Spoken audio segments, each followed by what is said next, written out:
Hello guys, eto na naman no. Pupunta tayo sa hashtag no. Pwede natin gamitin to hashtag success no with the ato nakalagay with the right hashtag you can build on trending topics to expand your audience. So ito guys, ano ba itong develop a strategy no?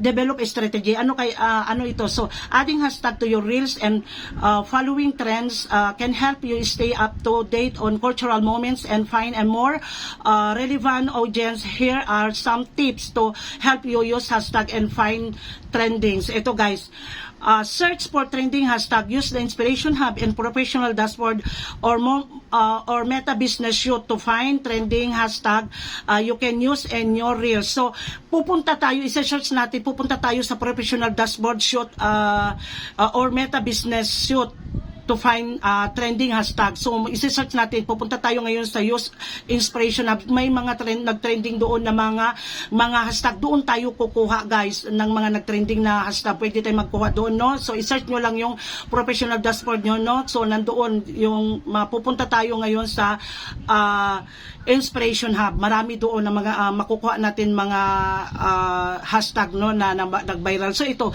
research other creators, get inspired by your follow creators and how they use trends, audio, and hashtag to keep their content up to date. So, mag-search din tayo ng ibang mga ibang creators, yung mga tignan natin yung mga ginagamit nila na inspired na mga hashtag, audio, yung mga nag-trending na audio, nag-trending na hashtag, yun, isa-search natin, titingnan natin yung anong mga ginagamit nila guys. So, pwede natin na ipa-follow, no?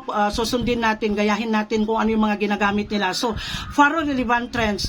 Try using popular or trading hashtag that might resonate with your audience and follow trends you see other creators doing that fit with your brand. Yan. So, gagamit tayo ngayon ng mga nag-popular na mga hashtag, na mga audience. Yan, titingnan natin yung mga ibang creators, no? So, pwede tayong gumamit ng, ang gagamitin natin guys ay yung mga popular na hashtag, tapos yung mga nag-viral na mga audio, yun, yung mga gagamitin natin. So, titignan natin yung mga sikat dyan na mga creators, kung ano yung mga ginagamit nila. So, yun ang susundin natin na mga hashtag at mga audio para hindi tayo makaka-copyright, no? So, maraming salamat guys. Sana may napulot kinaaral sa akin sinabi. Huwag niyong kalimutan at mag-like at mag-comment sa aking video. I love you all.